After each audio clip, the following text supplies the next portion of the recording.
Good morning, everybody. Oh, thank you. In 1957, the Soviet Union launched Sputnik, the world's first satellite, marking humanity's first stride into the vast expanse of space. And then in 1961, we witnessed a monumental achievement as Yuri Gagarin became the first human to journey into space, a feat that captured the imagination of people around the globe. And of course, we cannot forget 1969, when American astronauts Neil Armstrong and Buzz Aldrin made history with the first successful human landing on the moon, a triumph that showcased the boundless potential of human invention and spirit. Over the course of our history, humankind has dared to exceed the limitations of possibility. We've dreamed the inconceivable. We've built the unimaginable. And as a result, we live in a time where accessibility to everything, everywhere, all at once, rests in the palm of our hands.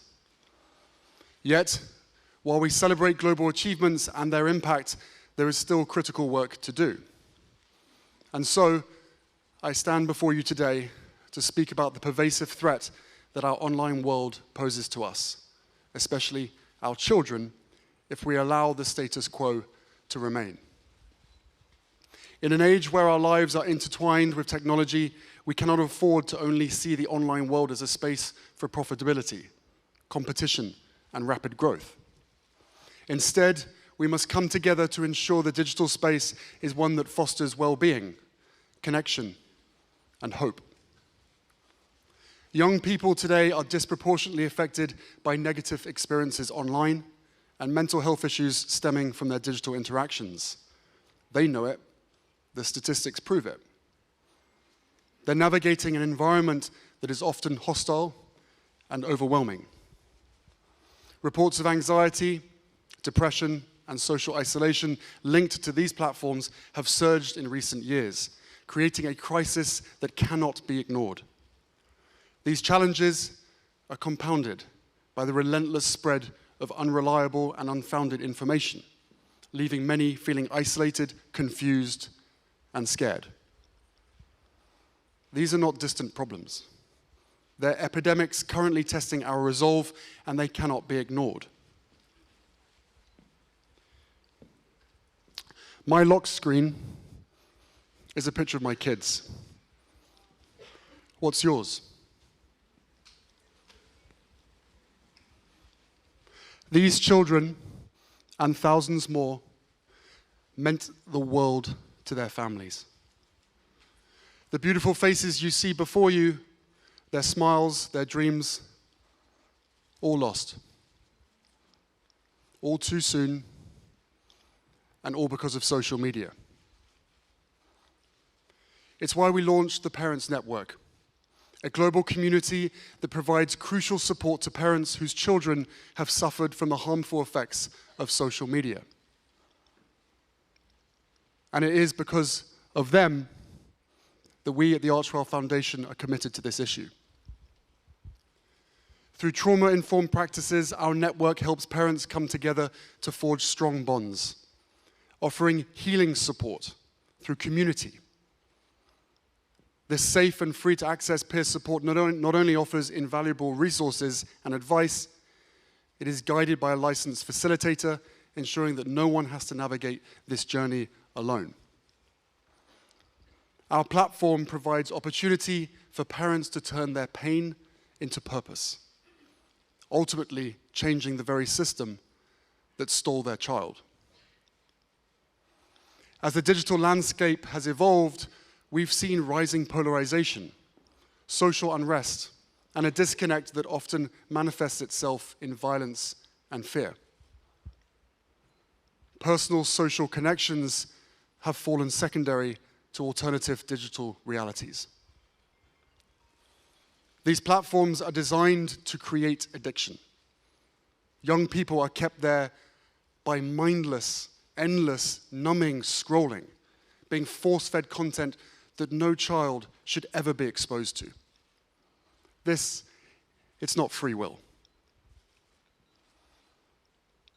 I, like many of you, did not grow up with a phone. Young people today possess an incredible understanding of technology that older generations may struggle to grasp. They are digital natives, adept at navigating online spaces and spotting harmful trends. Their artistry and fresh perspectives allow them to envision solutions that we might overlook. They are also part of a collective who use their voice to speak up when something is wrong. Deep commitments to social justice and inclusivity drive them to advocate for a future that we can be proud of. So we must empower them. We must listen to their experiences, understand their perspectives, and provide them with the resources that they need to navigate and shape the digital world. Something that we keep at the core of our work. We must raise them to know that IQ without EQ will always fall short. We must provide them with spaces to innovate and advocate for solutions that prioritize safety, respect, and empathy. And while we embolden both youth and parents to be in the conversation, we must also hold those in power accountable. The first ever global ministerial meeting focused on ending violence to children will take place in Colombia this November. And it is where, for the first time, there can be global agreement on prioritizing child safety and protection online.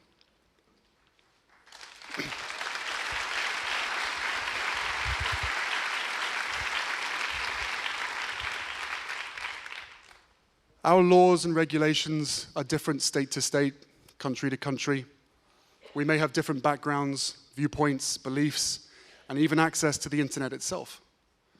But the one thing that we can universally agree on is the safety of our children.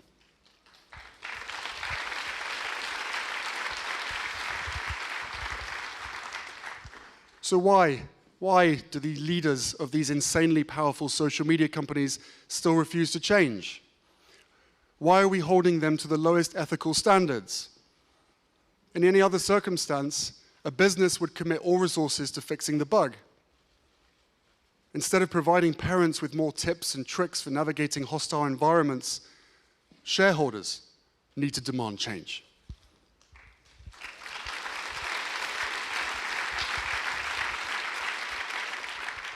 Some say kids will be kids, and, well, that may well be true. Kids may get into trouble. I know a thing or two about that. But our kids are being targeted. The harmful effects of social media are made by design. While we embolden both youth and parents, we must also hold digital platforms accountable. Surely, none of us want to live in a world where there is no consequence or accountability. Parenting doesn't end at birth of a child. Neither does founding a company. Whether parent or CEO, we have a duty and a responsibility to see our creations through. If corporations unabashedly lack responsibility, it doesn't mean we should do the same. Their platforms may be under our fingertips, but we have the fate of the future, their future, in our hands. When many in our world today seem to conflate opinion as fact and fact as opinion, we have to work hard to seek and reveal truth. For as long as we're debating over lies, we will forever be divided.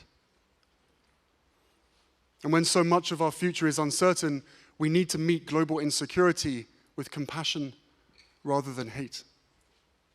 Inclusivity and equity are not optional. They are the bedrock upon which we must build our communication and community. And fear, orchestrated at the highest levels, needs to be seen for what it is, a tactic to mask indifference and a failure to seek real solutions. As a growing movement, the Parents Network is committed to this journey. We need platforms that mirror our highest values, designed with safety in mind. But in the meantime, we can't wait. Our kids can't wait. We need to create programs that teach digital literacy, emotional intelligence, and critical thinking. We need to equip our youth with the skills they need to identify and combat online threats. We need a better digital future, one that we all deserve. We were promised a human experience. Instead, we've been a human experiment. This is an invitation to each and every one of you to open your eyes, ears, and hearts to these realities and to channel our power, resources, and intelligence toward meaningful action.